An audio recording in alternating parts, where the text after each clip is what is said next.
pleasure to be here with you today. And I thank Hay House and Wanderlust for inviting me to be in this very special festival. I want to start with a Zen story. It's quite old. And it's about a man on a horse. A man is riding on a horse, and the horse is galloping really fast as if the man is heading somewhere really important. And then there was a bystander on the road shouting out to the man, "Where are you going?" And the man said, "I don't know. Ask the horse." Now, this story is quite old, over thousands of years old, and yet it's still very applicable to the 21st century. Our way of life has gone really hectic, very fast, with the internet speed. And so it is good for us to learn to stop and do things a little bit differently, because we all know that it has created a lot of stress on our body and our mind. And as most of you are already yoga practitioners, which is a great way to practice mindfulness, being in the moment. Without mindfulness, you cannot really practice yoga well. But my goal today is to help you expand the percentage of your living hours to practice mindfulness. And mindfulness as a practice actually can be fully integrated to your entire day, to the most mundane activities that you have. So, you may ask, being a nutritionist trained in science at Harvard School of Public Health, how did I stumble on mindfulness, and how did I end up working with Zen Master Thich Nhat Hanh? I just want to have a raise of hand who knows of Thich Nhat Hanh. Wow. The year was 1997. I was totally spent. I was juggling my career and motherhood. I had 3 young children between the ages of 8 and 18. And I got this mailer at home, and it just said, I've never heard of Thich Nhat Hanh, and it says, opening the door to healing and transformation. It was in Key West, and I said, oh, I've never been to Key West, let's go. So a girlfriend and me went, and it was an eye-opener. It was a week long, and over 900 retreatants were there, and I found out I was the one and rare non-psychotherapist, nor a social worker. Almost all of them were psychotherapists and social workers who were spending the time to learn how to live mindfully with Thich Nhat Hanh. And there, we basically learned 3 things. We learned how to breathe, which is meditation. Now, a lot of you must be fully aware of what it's like. We learned to eat mindfully. We also learned, and this is very classical and very important part, that we call Thich Nhat Hanh Thai, which is teacher in Vietnamese. And we learned to walk mindfully with him. So the whole week, we just learned those 3 things throughout the whole day. And as some of you know, Thich Nhat Hanh was nominated by Martin Luther King Jr. in 1968 for the Nobel Peace Prize, because he was really instrumental in helping America to have the Vietnam War stopped. When he came over as a comparative religion scholar in Princeton and Columbia universities, he was caught by the war, and he was not allowed to go back because he was going from university to university, speaking out about the need to stop the war. And he not only did that in America, but he also went to Europe and started the Paris Peace Talk, that actually became the basis for the peace treaty that was finally signed. So with his classical philosophy of teaching, with the violence and anti-violence, his teaching is reflected very much in these two phrases. When we all cultivate peace in ourselves, there is peace in the world. And he just related to me not too long ago, because he already now is 85. And he is still touring and teaching around the world. And I asked him, what is your ultimate wish? He said, to have more people around the world practicing mindfulness as a way of life. And there should be no sense of religion about this. It's a philosophy. Buddhism is really very much a philosophy in the West. So now back to our current reality. Many of you will appreciate that we really have a very toxic food environment. Dr. Kelly Brunel at Yale have been shouting out that that's the case for a long time. That the food industry kept on creating new foods, highly processed, that is loaded with bad fats, salt, and sugar to get us eating 24/7. And Dr. Barry Hopkins, also a very renowned nutrition researcher at the University of North Carolina, wrote a book, The World is Fat. And this book talks a lot about our culprit, one of the key determinant of our obesity state in the world is sugar-sweetened beverages. Did you know that in 1 can of 12 ounces of Coca-Cola, how many teaspoons of sugar are we talking about? 10 teaspoons. And yet we still don't even appreciate, and most of us don't know, that the same amount of sugar is in even freshly squeezed orange juice when it's 12 ounces. So the pediatricians now are actually asking parents not to give any juice to children. So, and then on top of that, we have supersizing. And so, our world is getting more sedentary. So it's almost like a perfect storm. Now we have the obesity epidemic.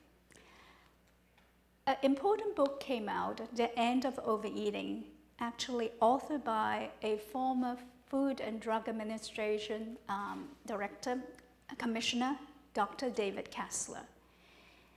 Because of his role in the FDA in the US, he was meeting a lot with the food industry executives. And there he learned that the food scientists in the industry actually knew how to get us to eat constantly. And what he did, because he was also the one who declared nicotine as an addictive substance. He didn't want to get into trouble, so instead of saying that foods can become addictive, he used the term conditioned overeating. So what's the formula for conditioned overeating? From our snacks and foods that are high in fat, sugar, salt, and refined grains. So when we are eating those things like pizza, ice cream, and chips, we cannot stop ourselves because there appears to be some neurological effect that is affecting our brain that goes beyond our satiety signals. So the most current research is now just have been happening in the past 2 years and now very active. Is in the neuroimaging of food. As a matter of fact, a researcher in Yale, she is a very young researcher who found that looking at the brain imaging using functional MRI, the scan, when food addictors are presented with certain food images, certain parts of the brain lit up. And the same parts were lit up with people who have substance abuse of alcohol or drugs. So this is very early stages of investigation, but we have to really ask the question, is the food in our supermarket getting us to be addictive to food? And as we know very well, we do have an obesity epidemic in North America. Within the last 20 years, we literally witnessed the rise in obesity. And this is not just in North America, but worldwide, English-speaking countries like Australia and UK. And this is what's happening to us. The wonderful thing about all these smartphones and the internet, but at the same time, we are on all the time. I see a lot of, in magazines, newspaper, images, the New York Times has been following this a lot, that couples, partners, and families are not really talking to each other in breakfast. They're just kind of checking out all the emails. And multitasking has been around for a long time, but it's not like now when you are talking on a cell phone, driving and eating. So it is becoming very demanding on all our senses, and it's really the opposite of mindfulness. And we also have a stress epidemic. This is a survey done by American Psychological Association. The latest study found that 75 Americans report that they are either moderately or highly stressed. And 60% said that when they are stressed, they exhibit symptoms, physical symptoms, like wanting to crave more food and so forth. And a lack of sleep. Insomnia is another major problem. Now, let me turn to mindfulness. And that's why I think mindfulness, which has been practiced by many people around the world for at least 2,500 years, starting out with Buddhism and other types of philosophies, is now an extremely important part of our lives. It is a tool that can help us defend ourselves from the toxic food environment and the fast pace of life that gets us carried away and not be fully conscious of what we are doing. So, what's the definition of mindfulness? As Dr. Jon Kabat-Zinn, who has taken the Buddhist philosophy into also a medical way of managing stress, he has talked about mindfulness as the practice of being fully present in each moment. However, when we are in that moment, we use a beginner's mind. We do not bring along our biases. We remain entirely open, curious, and receptive to all that is around us. And this type of a quiet awareness is not only when we are sitting on top of a meditation cushion. This is something that we can do throughout the day, as I said. Even when we are hurrying, we can have mindful hurrying. And I'll talk more about that in a little bit. And what are we trying to be mindful of? There are 4 areas. One is being aware of our body.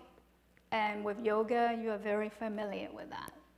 The second is our feelings.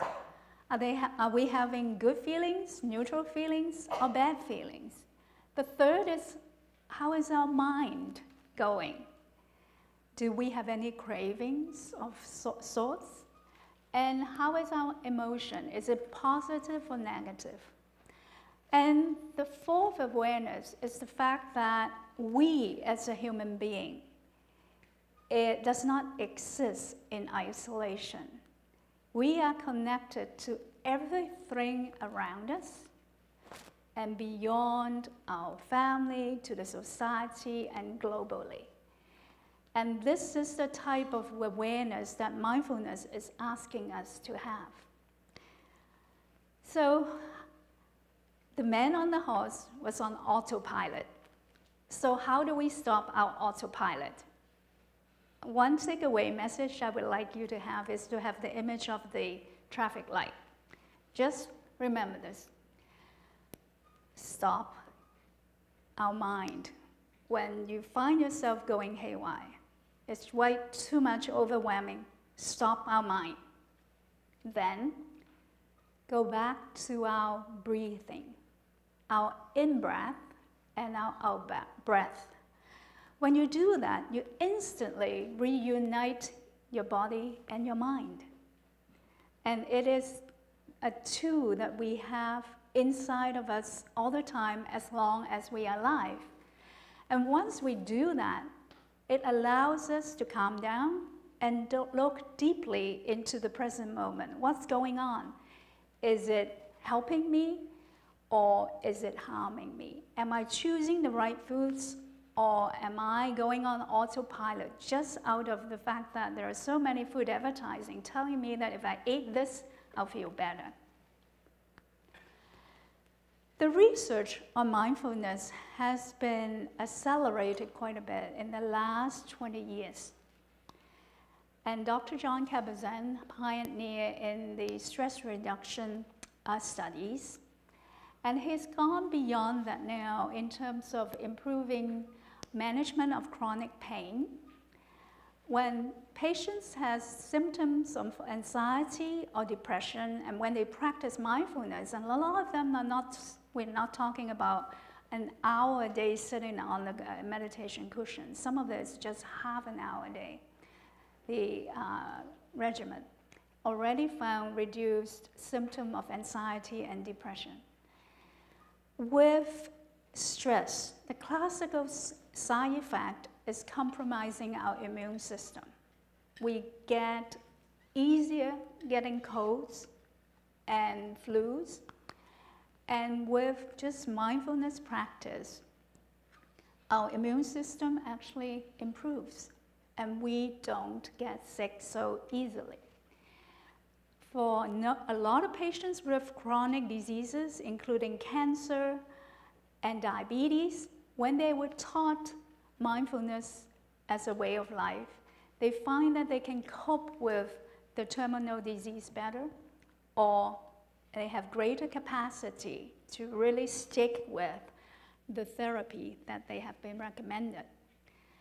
Studies have already shown positive improvement with substance abuse treatment, smoking cessation, and more currently with eating disorder and weight management. It's an area that is very exciting in terms of research because it's going beyond these areas. It's going into mindful parenting, and there is research going on, and also mindfulness in schools, in just education is another very rigorous area that is happening. And the research on mindful eating actually is a little bit younger compared to the stress management aspect, but they're very interesting studies that just came out in the last few years. Especially because of the obesity epidemic, there is a lot more interest of the government to be funding these studies. And one interesting one that I'm pointing out to is a group of overweight women who were taught to eat mindfully. And they are the ones who, both the control group and this intervention group, both are going out to eat a lot, at least 3 or more times a week. But when those ones who were taught how to eat mindfully, they ate less and lost more weight. And this is another interesting study because mindful eating also asks us to chew more. So this is a Chinese study where men were asked to either chew 40 times for each bite or 15 times for each bite. And the researchers found that the men who chewed more, 40 times per bite, actually ate less, 12% less, and had higher levels of the satiety hormone circulating in the blood compared to those who chew less. These are very promising results to help us control our weight and defend ourselves from the toxic food environment. Now, mindfulness practice is also about monotasking, and you appreciate that yoga is a form of monotasking, right? When you put your mind to it and your body and all the movements. And so is when gymnasts are working on the routines, and when pianists are practicing the piano, if they are not mindful, they cannot really perform. But we want to extend to it and simply to say that when we walk, we just walk. When we walk, we don't think about all the to-do list in our head, nor what's going on in the next meeting. And when we have a conversation with people and someone is talking to us, we just listen and not think about what to respond. And that is already a practice of mindfulness. Another thing, routine, is that we all brush our teeth every day. So when you brush your teeth, just brush your teeth. Don't think of anything else. Don't go and watch TV for the morning news, whatever. Just when you brush your teeth, just brush your teeth. And what we have done with Savor is to take the ancient practice of mindfulness and adapted it into 21st century way of lifestyle, integrating the science, and to help us practice a way of life just through three things, as I learned in my first retreat with Thich Nhat Hanh, to be eating mindfully. I call it in the moment eating, in the moment moving, and in the moment breathing, or mindful breathing. It is not easy to do this when you are all by yourself, and that's why it's helpful to have a group or have your family and partners working together practicing this way. But taking the first step, and all of you who are practicing yoga has already taken your first step.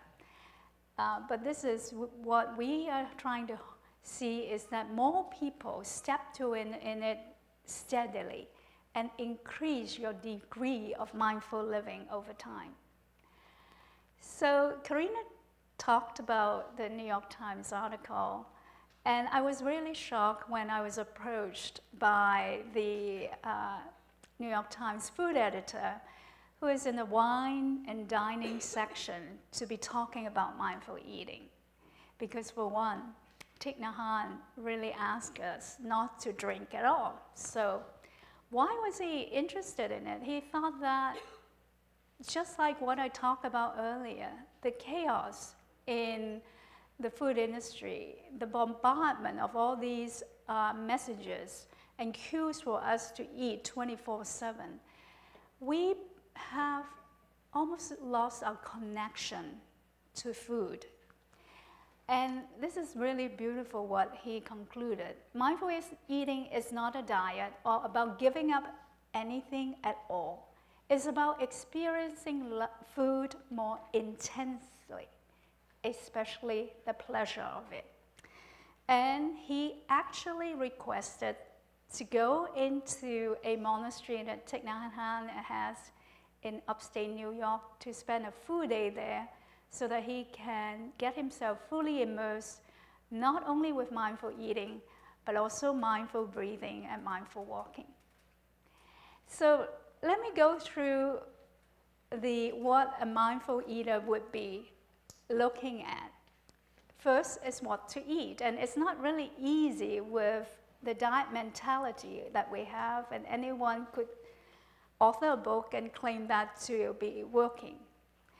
So this is the My Plate that was released last year by the United States Department of Agriculture to help Americans to eat better.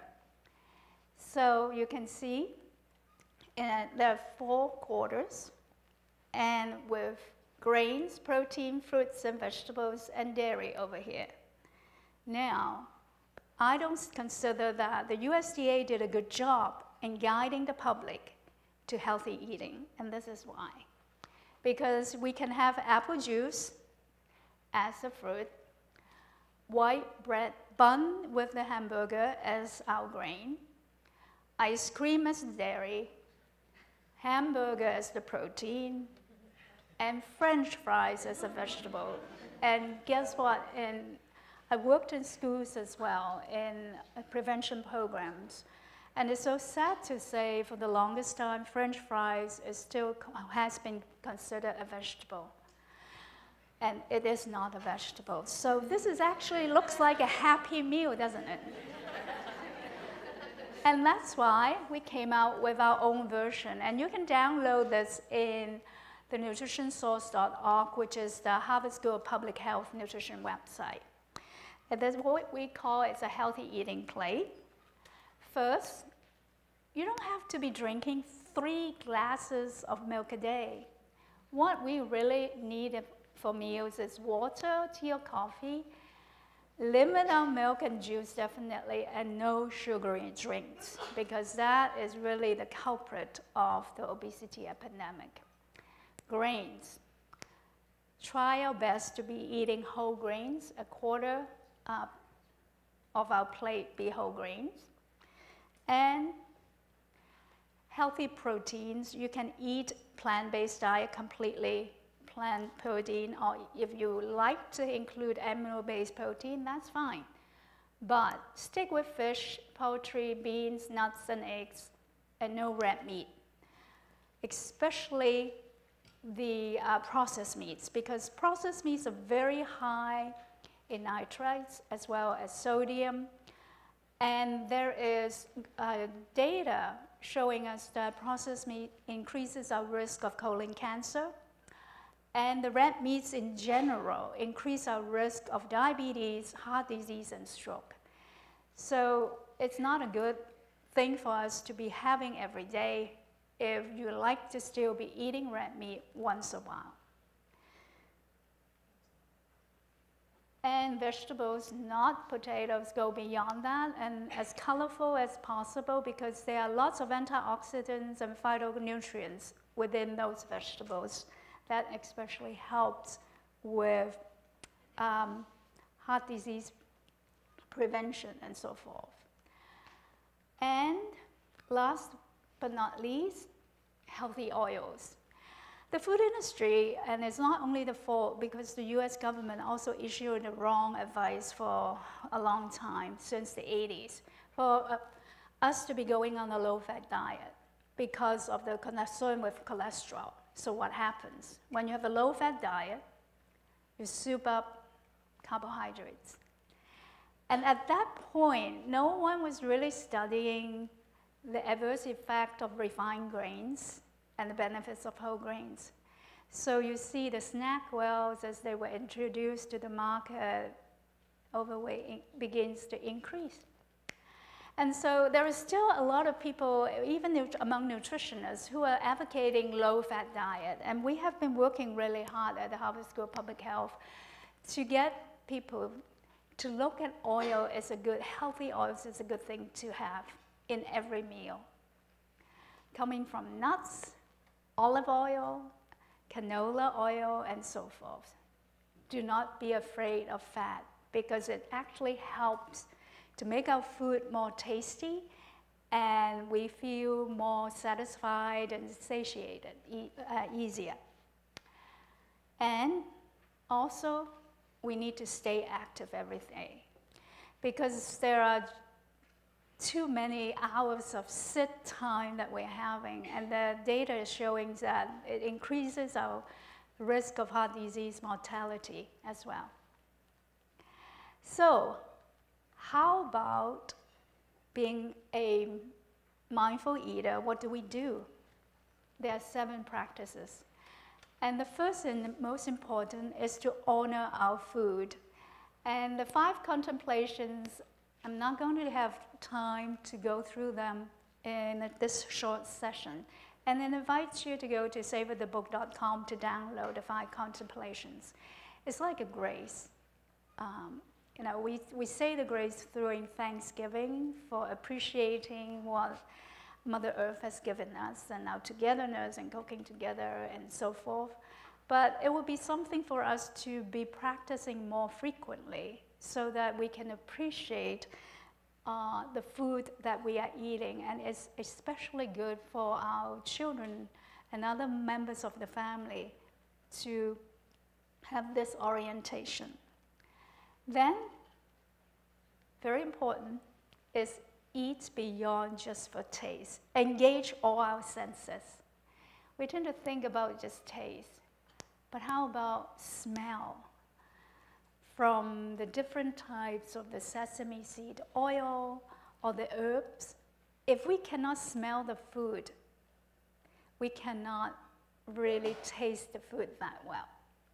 So, however, if we are engaged in watching TV as we eat, then our senses are diverted away and we will not be having the opportunity to enjoy the wonders that the food is offering us. Crunchiness, the sound, is something that we like, and the food scientists have done a lot of research. We also eat with our eyes. Think about the Japanese, the way they put their meals together. It's a work of art. And the serving size is not very big at all, but you get a lot of pleasure just looking at it. And that's what mindful eating is all about. And texture as well. The different types of texture would also help us to be more satisfied with our eating. And importantly, serve the food in moderate portions. And one good way to control that is having a plate with a diameter not greater than 9 inches. Okay, because the bigger the plate, the bigger the bowl, you're going to have more food. We talk about importance to chew well and eat slowly. Eating slowly allows us to have the gut hormones connecting to our brain to tell us that we are full. So it's important to eat slower, chew more, not to skip meals, because a lot of people have the tendency to skip breakfast, and then what happens? They get hungry towards lunch, before lunch, and they just grab anything, and then they end up eating much more than when they eat a good breakfast. Because the blood sugar is way too low. When the blood sugar is way too low, you get irritable, you crave for food, and then it's easier out of control. Last but not least is to eat a plant-based diet that is not only good for our health, I talked about that already, but also the health of our planet. And did you know that in terms of climate change, having factory farming for livestock gives much more greenhouse gas emission than transportation. And this was reported first by FAO, Food and Agricultural Organization of the United Nations in 2006, a report called Livestock Long Shadow. But I just recently got an email from someone in another agency that told me that 18% of the greenhouse gas emission by factory farming is way underestimated. It could be as high as 50%. So with all the inhumane way of raising livestock, the antibiotic resistance that is causing from factory farming, we need to really look deeply and ask ourselves, do we need to be eating red meat on this frequency? And maybe for us to be able to have enough food to feed the population in 2040 of 9 billion, we should start also thinking about a more plant-based diet. Eating a meal together can be a very meditative experience, and that's what we did in retreats with Thich Nhat Hanh. And we eat, and all the meals are in silence. So there is obviously, at home we may be having our smartphones and the TV on, but there, together we eat and enjoy each other's company, the food, and we take the time to eat. And it really can be so pleasant. Well, you may say, well, it's not very practical to do that, eating in silence at home. But it may be good for you to start part of the meal, just even few minutes, so that you can bring your full awareness to the food and have those few minutes that you can truly savor and enjoy the food and appreciate the food before you start connecting with your family and friends. Now, a lot of us do not like to wash dishes, but Thich Nhat Hanh talk about actually mindful dishwashing is a great way to learn the practice of mindfulness. Instead of grumbling and resenting the washing, think about washing your dishes as if you are washing a newborn. And when you do it that way, you approach your chore with greater presence, and you would be more in the flow, and you put your mind off from all the worries that you have and the deadlines that you have, and actually you're already making a difference for your own temperament and your state of being. So now let me transition to the second pillar in mindful living. It is mindful moving.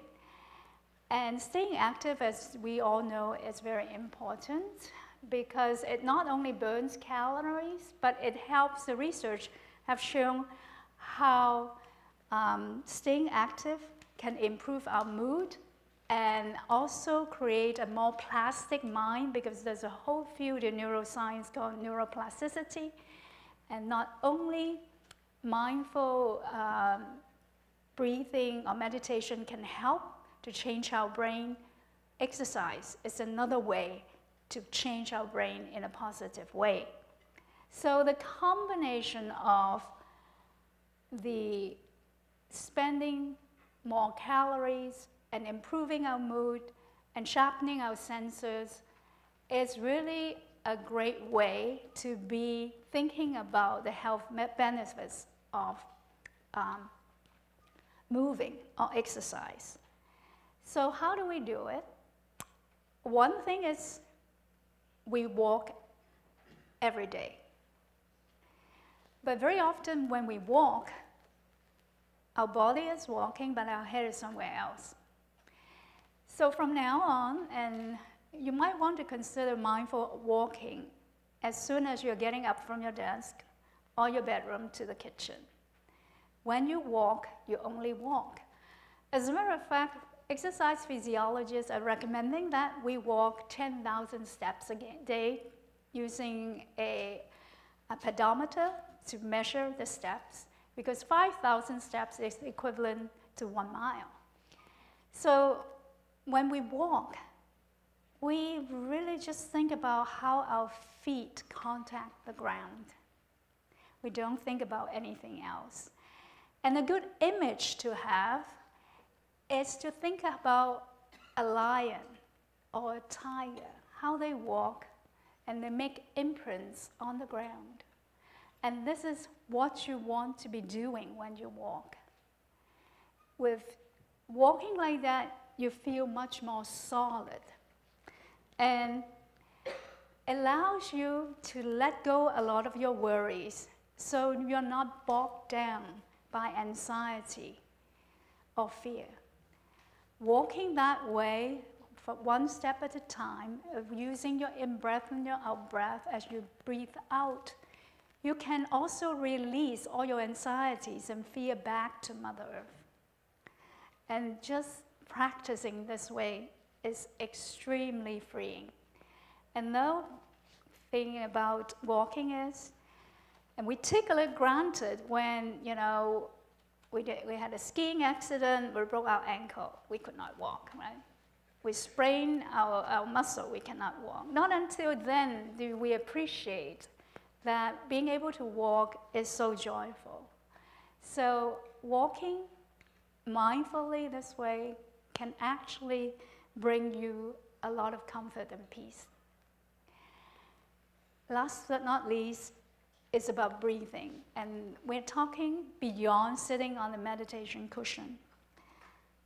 But it is such an instant phenomena. If you learn and practice with a group or go to a retreat, you realize that the minute you go back to your breath, you instantly reconnect the body and the mind.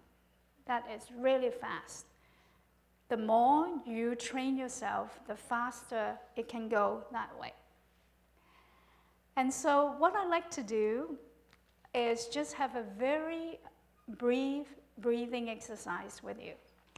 I know all of you know meditation, but I want to introduce the way I learned it with Thich Nhat Hanh that is so simple that you could be integrating it to everything you do throughout the day.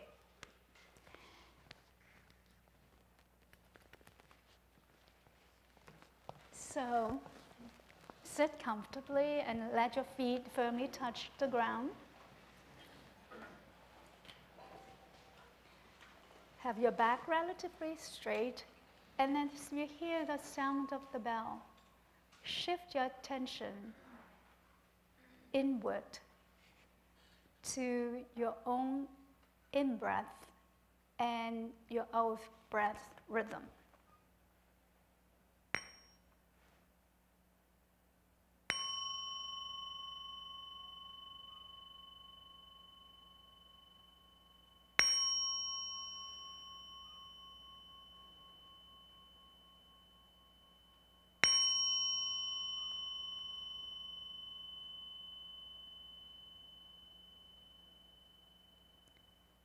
Breathing in, I am fully aware of my in-breath.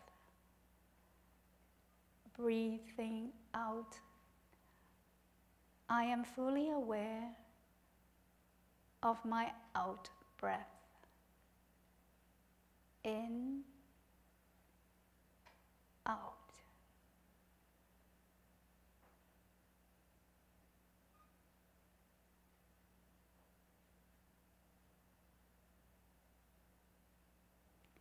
In, out.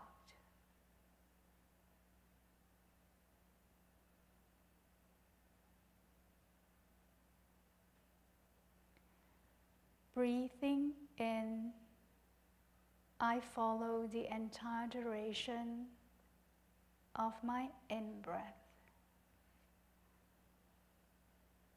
Breathing out, I follow the entire duration of my out-breath. In, out.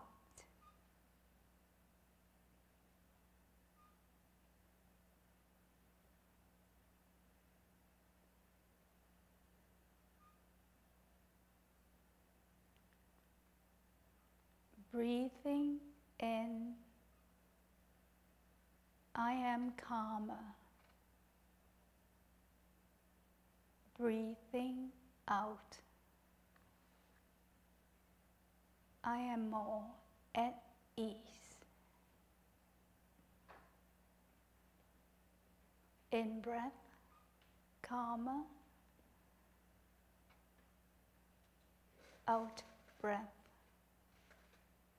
more at ease.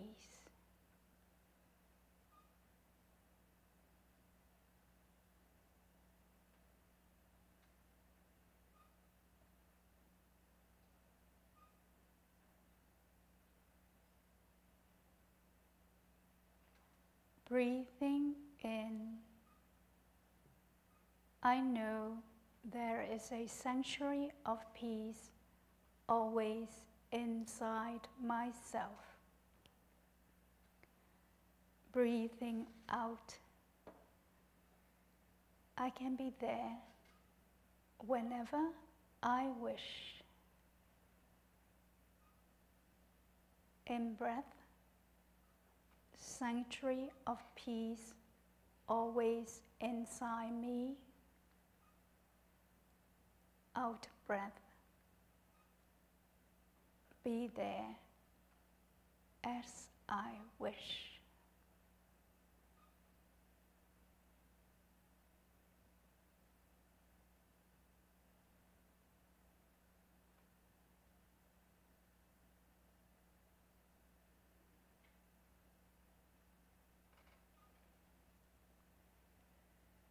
Breathing in,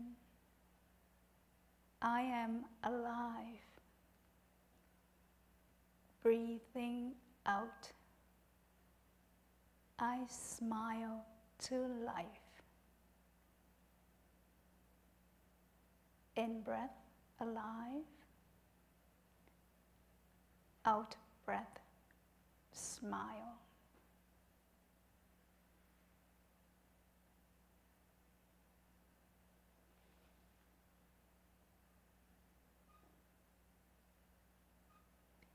As you hear the sound of the bell, gently shift your attention to the external sounds in this room and open your eyes gradually whenever you are ready.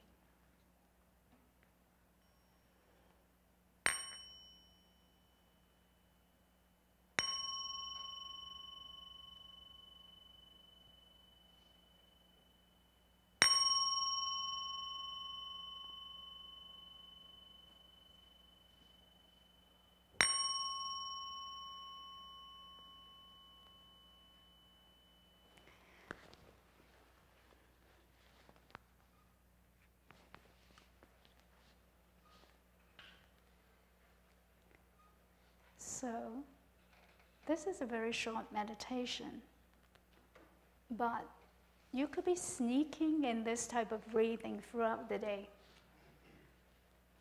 Give me some examples.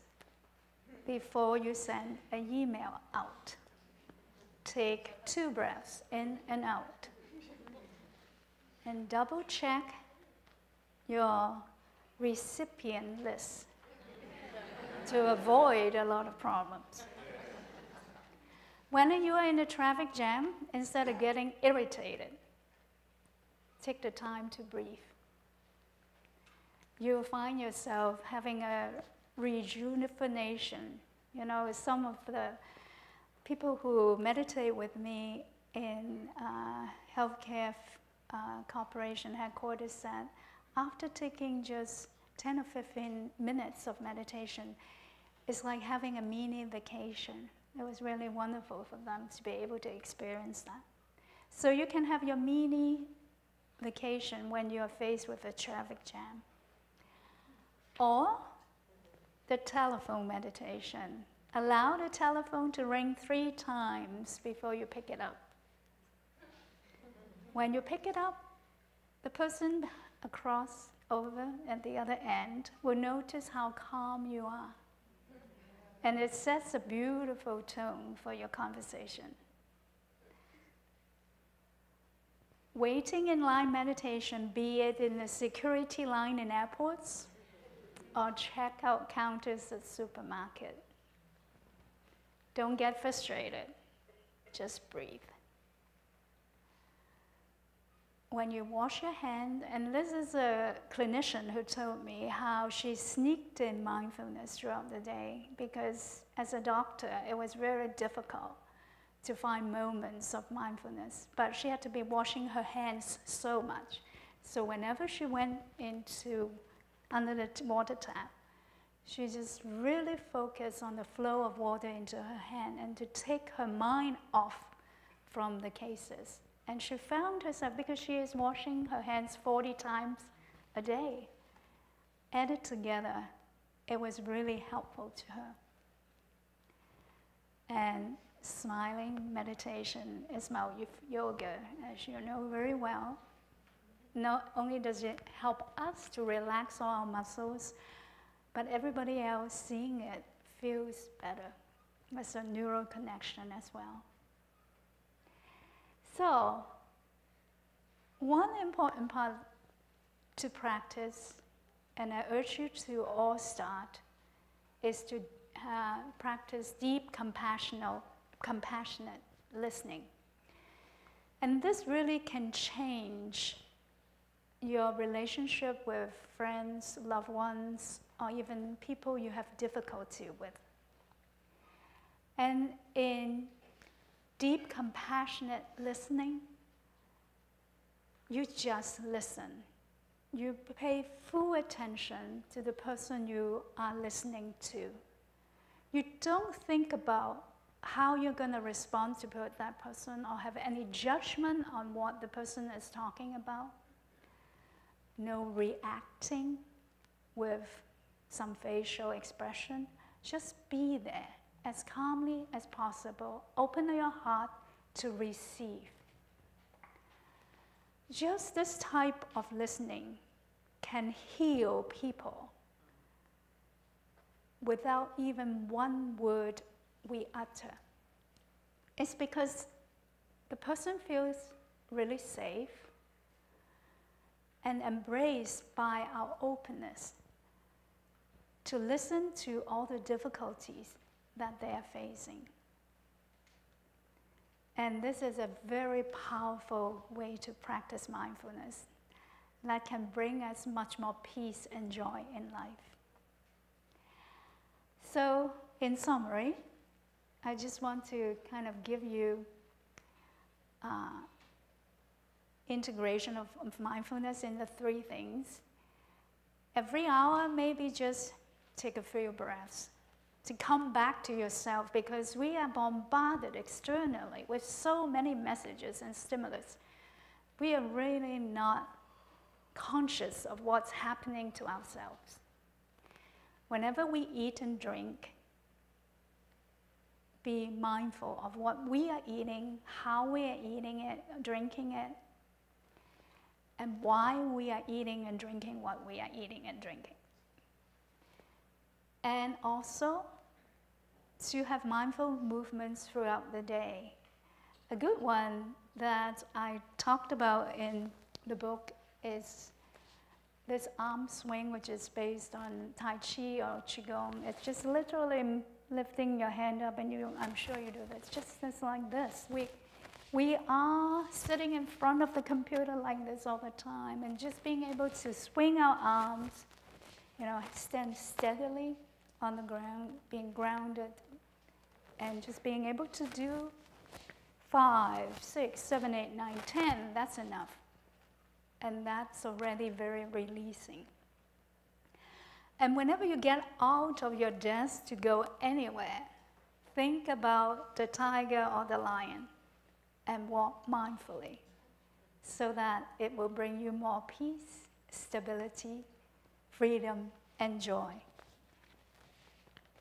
So this is a lot of resources I put down where to find mindfulness practice. It's hard to read, but hopefully on the web you will be able to see it better. So I want to take the time now to answer a few questions before I read the slide. Any questions that you have? My mother is 86 and worries a lot. And she lives in California and I live in Seattle. And I tried to influence her to be more mindful, but so what I know practicing myself could help, but what do you have to say? Choose some things that she really loves to do and enjoy doing, that she puts her heart into.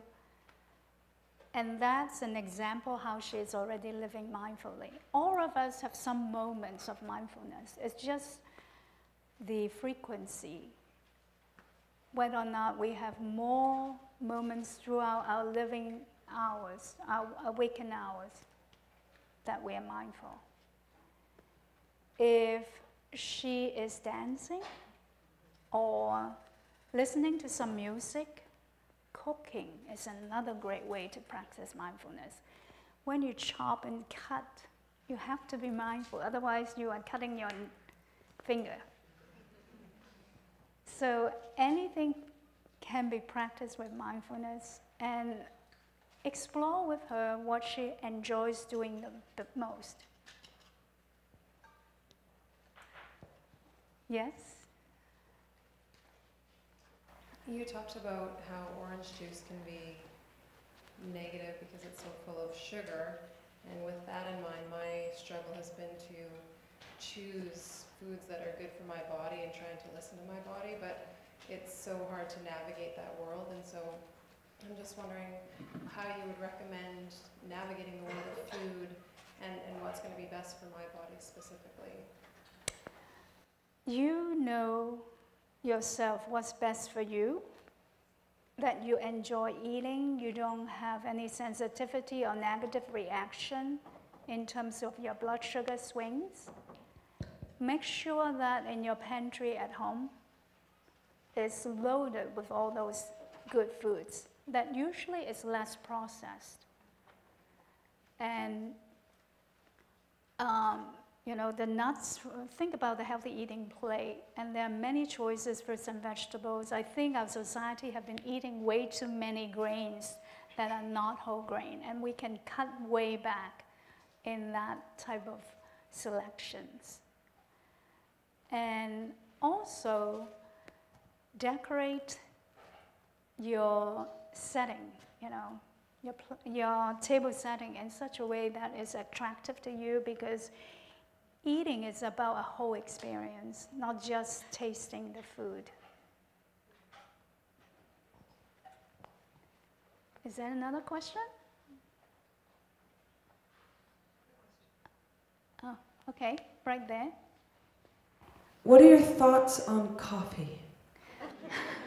Actually, the pendulum has swung.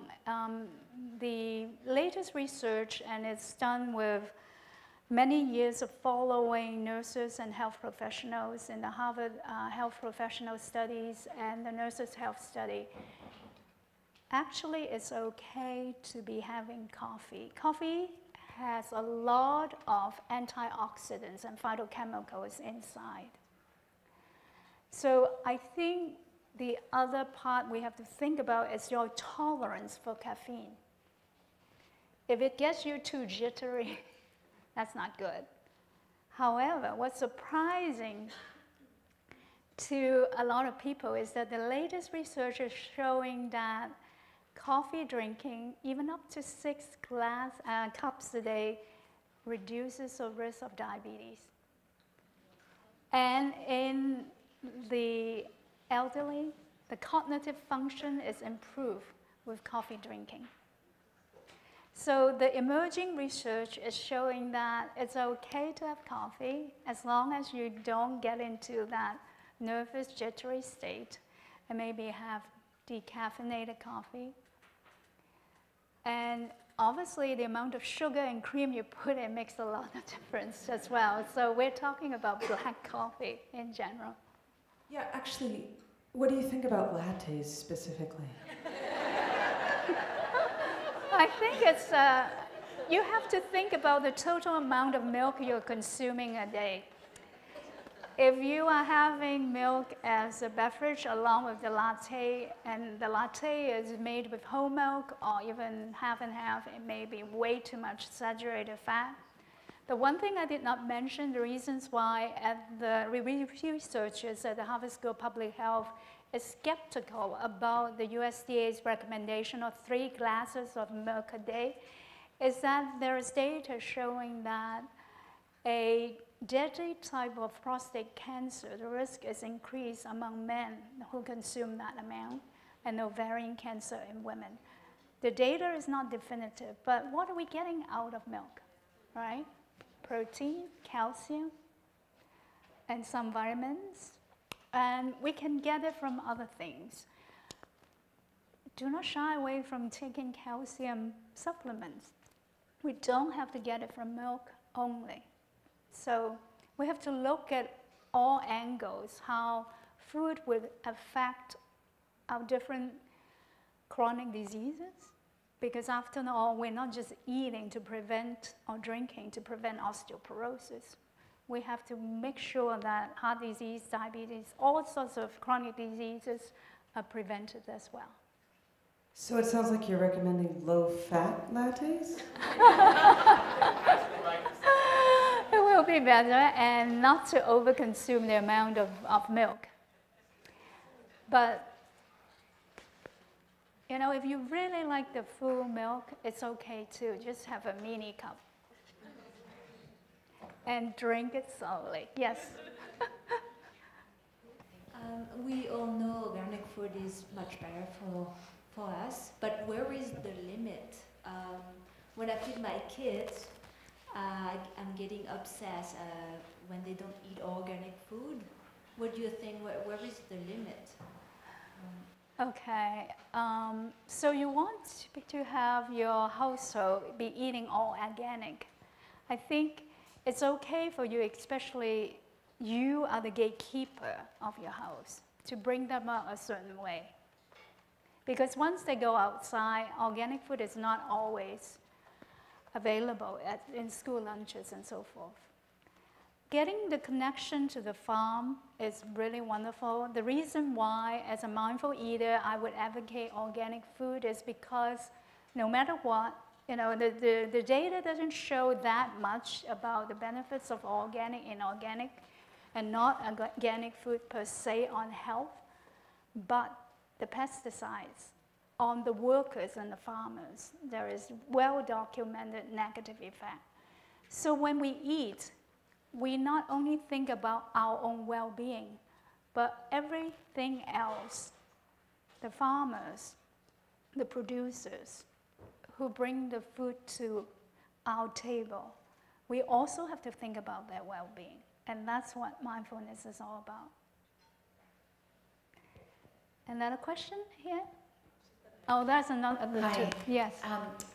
We're trying to get to a more plant-based diet, and I've been hearing some mixed things about soy products, if whether or not, you know, tofu and things like that, if the processing is maybe worse for us than we know. I think the data that I'm aware of is when people did not grow up with soy. Like, I was born in Hong Kong, so I was, you know, eating a lot of tofu. And the soy product in North America, they have a tendency to really concentrate it, and you will be eating a lot more in, you know, very steep curve in eating a lot more, and not throughout your life. And that is a concern that we have, because soy may be binding certain estrogen receptor sites, competing with estrogen-like activity. But I think the thing to do is you can go beyond soy with other nuts and legumes are great sources of plant proteins. Lentils, for example, is very, very good source of protein, and not just on soy. Variation is important, variety and variation. Yes?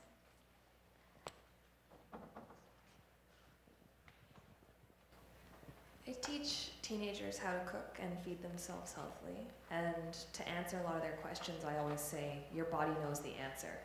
But they're so young that they don't know how to listen to their body yet. So do you have any tips or exercises that I could pass along to them so that they can start to listen and know what it is their body is speaking?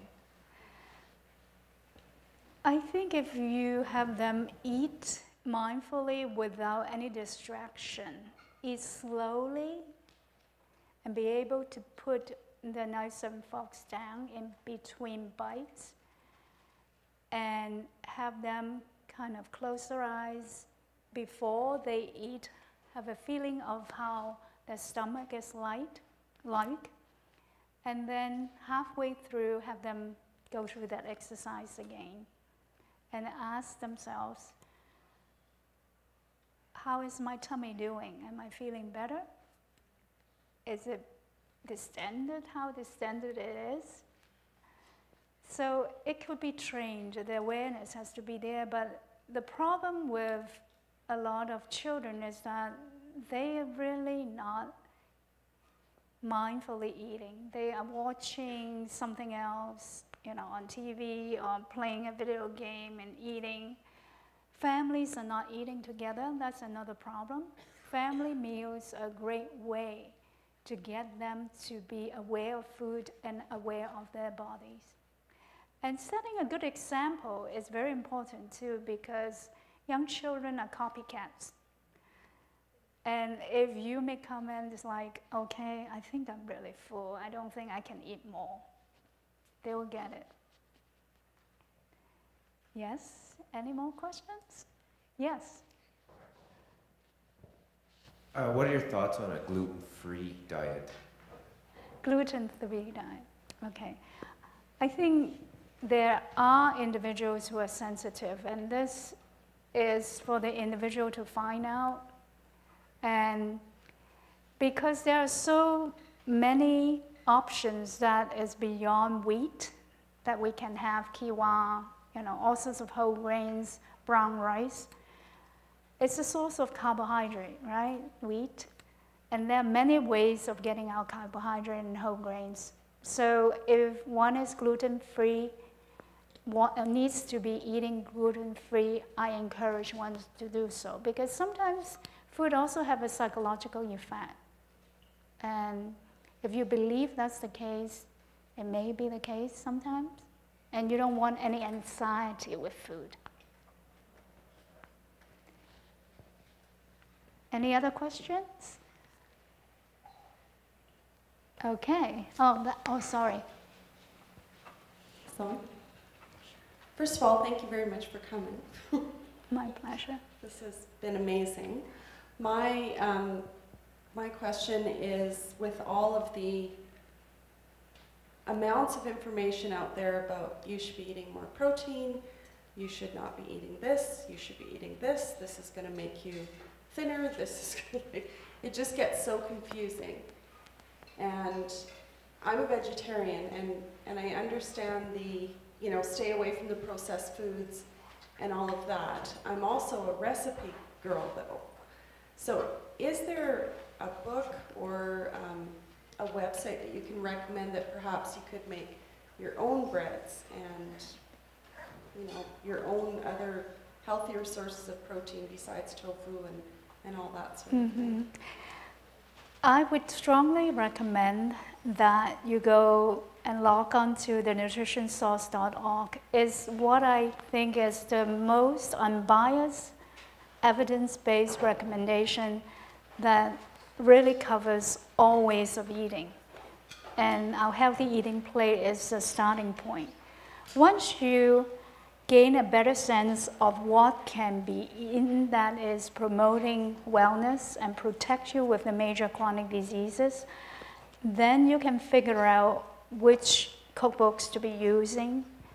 Because we do have some recipes, but it may not be the recipes that you would like. But think about all the raw ingredients that you would want to be in your kitchen and the pantry. And it's so hard for consumers to discern what is good for us. And that's the reason why we did the work at the Harvard School of Public Health, that our website is not funded by any industry. And we even stood up against the United States Department of Agriculture, to tell the truth.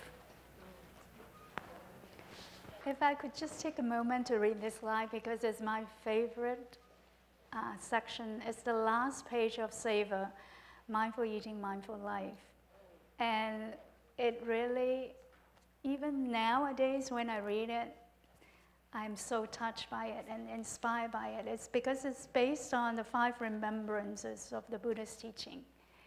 But this is just an excerpt, and hopefully you'll have a chance to take a look at the last page in the book. None of us lives forever. While we are alive, all of us have the choice to live a life of mindfulness, leading to more peace and joy, or to a life without mindfulness, leading to more anxiety and suffering. Every day, it is important to remind ourselves that all notions, things and people are impermanent, that sickness and loss are inevitable, and that we need to live in the moment to be truly fulfilled. Thank you very much.